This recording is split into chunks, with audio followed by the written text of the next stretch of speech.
Here's something that will make you uncomfortable. If you're murdered in America, there's a 70% chance you'll know your killer. Not some masked stranger breaking into your home, not a random psychopath. Someone you've met, someone you've talked to, maybe even someone you called a friend. October 3rd, 2025, Hickory, North Carolina. 24-year-old Corbin Davis is shot dead in a bar parking lot. The shooter? 23-year-old Lamonte Ramseur, someone Corbin knew. Police make an arrest within 24 hours. Open and shut, right? Except here's the problem. Nobody will say why it happened. And that silence? That's the real story. Because when we refuse to talk about why young men kill their friends, we guarantee it will keep happening. Tonight, we're going beyond one case. We're talking about the epidemic nobody wants to address. Acquaintance violence among young men in America. This is going to get uncomfortable. Let's begin. Before we dive into Corbin Davis's story, you need to understand the bigger picture. According to FBI crime data, roughly 80% of homicide victims knew their killer. Let that sink in. 8 out of 10 murder victims weren't killed by strangers. They were killed by family members, friends, acquaintances, or romantic partners.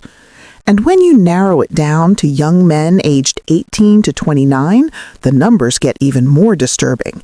Young men are both the most likely perpetrators and victims of homicide in America.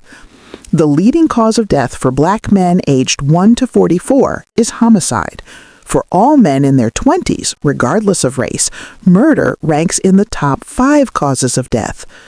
But here's what makes it even worse. Most of these deaths happen for nothing. Not robberies, not gang turf wars, not crimes of passion. Disrespect, arguments, ego. Grudges that festered, social media beef that turned real, a perceived slight that escalated because neither person would back down. The Corbin Davis case is a perfect and tragic example of this pattern, so let's break down what happened and then we'll zoom out to understand why this keeps happening. October 3rd, 2025, Hickory, North Carolina. Corbin Noah Davis, 24 years old, goes to Windy City Sundries, a local dive bar on 2nd Street. It's a Friday night, nothing unusual, the bar's packed with regulars, craft beer flowing, music playing. Around 11:15 p.m., gunfire erupts in the back parking lot.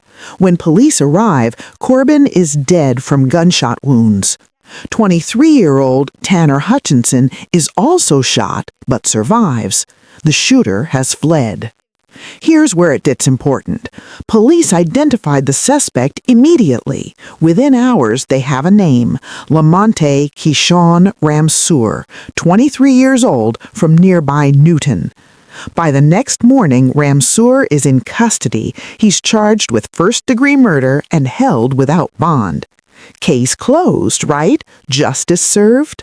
Not exactly. Because here's what we don't know. The motive.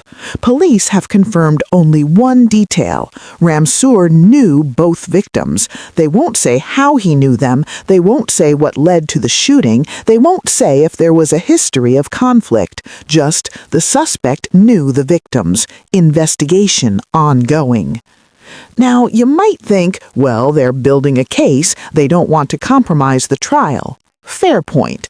But here's the pattern I've noticed covering cases like this. When young men kill other young men they know, law enforcement and media treat the motive like it's irrelevant, like the why doesn't matter, because these things happen.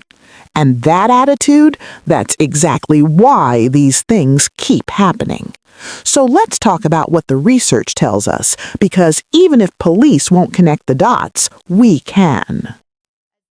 Dr. Richard Felsen, a criminologist at Penn State, has spent decades studying violence between acquaintances.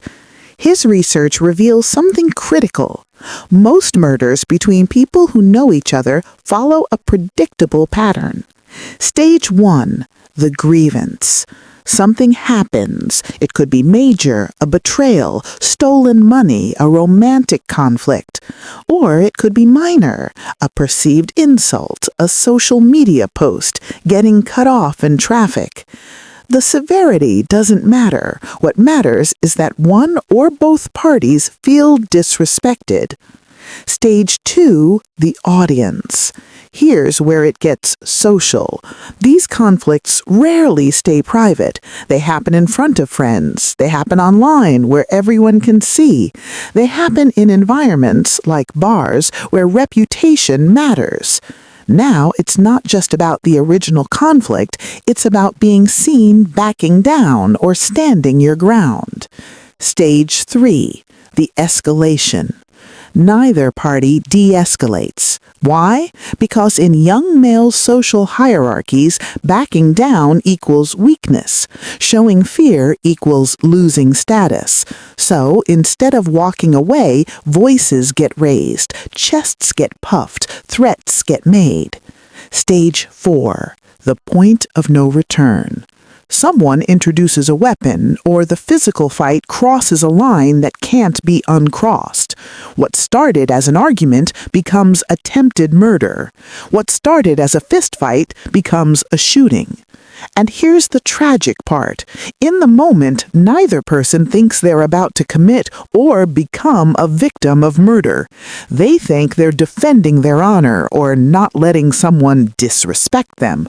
Sound familiar? Because that pattern, grievance, audience, escalation, and violence, fits thousands of cases just like Corbin Davis's. Let me give you some examples. Cleveland, 2023. Two friends get into an argument at a house party over a girl. One shoots the other in the driveway. They'd known each other since middle school. Atlanta, 2024. A dispute over $200 turns into a parking lot shooting. The victim and shooter were cousins. Phoenix, 2024. A bar fight over a spilled drink ends with one man dead. The two had been drinking together hours earlier.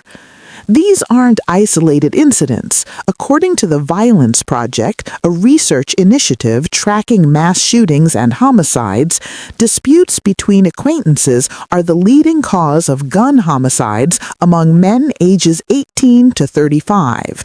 Not gang violence, not drug deals gone wrong, just people who knew each other, got into conflict, and chose violence. So, why does this pattern persist? Why do young men keep killing people they know over seemingly minor conflicts? Factor 1. Masculinity and honor culture. Sociologists identify certain communities as operating under honor culture, where personal reputation and respect are paramount. An insult isn't just words, it's an attack on your social standing that must be answered. This isn't limited to any one demographic. Honor culture exists in rural white communities, urban black communities, Latino communities, and everywhere in between. Anywhere young men feel they have limited economic or social power, reputation becomes currency. And when your reputation is all you have, you'll kill to protect it. Factor 2. Weapon accessibility. Here's an uncomfortable truth. Most of these conflicts wouldn't end in death if guns weren't involved. Two guys get into a fist fight, maybe someone gets a black eye. Someone gets jumped, maybe a broken nose. But when one person has a gun, someone dies. The CDC reports that states with higher gun ownership rates have significantly higher rates of acquaintance homicides. Not because gun owners are more violent, but because when conflicts escalate, the presence of a lethal weapon changes the outcome. Factor 3. Alcohol and impaired decision-making. Notice how many of these cases happen at bars. That's not coincidence. Alcohol lowers inhibitions, increases aggression, and impairs judgment. A conflict that might be diffused when sober becomes life or death when drunk. The National Institute on Alcohol Abuse and Alcoholism estimates that alcohol is involved in 40% of violent crimes. At bars and clubs, that number jumps even higher. Factor 4. The silence. And here's the factor nobody wants to talk about. We don't address this culturally. When a mass shooting happens, there's national conversation. When domestic violence claims a victim, there are awareness campaigns. When gang violence spikes, there's community intervention. But when young men kill their friends over disrespect, over arguments, over ego, silence. Or worse, victim blaming. He shouldn't have been out that late. He should have walked away. They probably both had it coming. That silence sends a message. These deaths are acceptable, expected even. And that's why they keep happening. Let's go back to Hickory. Hickory is a city of about 40,000 people, the kind of place where everyone knows everyone or is separated by just 1 or 2 degrees. When Corbin Davis was killed, he didn't just leave behind his immediate family. He left behind friends, co-workers, neighbors, an entire web of people whose lives intersected with his. Tanner Hutchinson, the survivor, now has to live with the trauma of that night. He'll carry those scars, physical and psychological, for the rest of his life. And Lamonte Ramseur? If convicted, he'll spend decades in prison. His life, his potential, his future, gone. His family will carry the weight of what he did. 3 young men, 3 lives destroyed, countless others impacted. And for what? We don't even know. That's how senseless this is. Small communities like Hickory feel these losses differently than big cities. There's no anonymity. People can't just move on. The victim's family sees the shooter's family at the grocery store. Friends are forced to pick sides. The wound doesn't heal, it festers. So, what's the solution? 1. Intervention programs. Cities like Oakland and Richmond, California have implemented violence intervention programs specifically targeting young men at risk.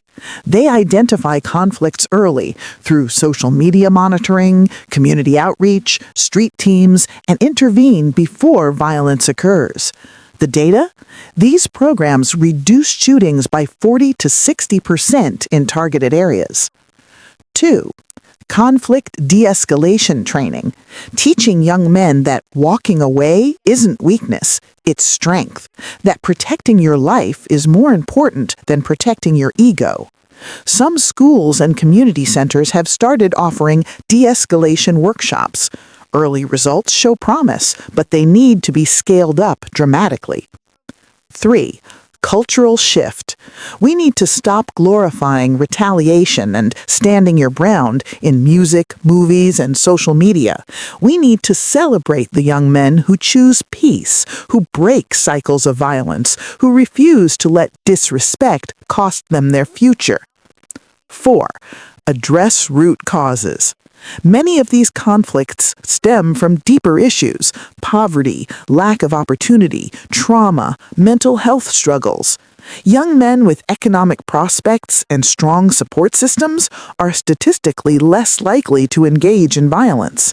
We can't just punish violence after it happens. We have to address the conditions that create it.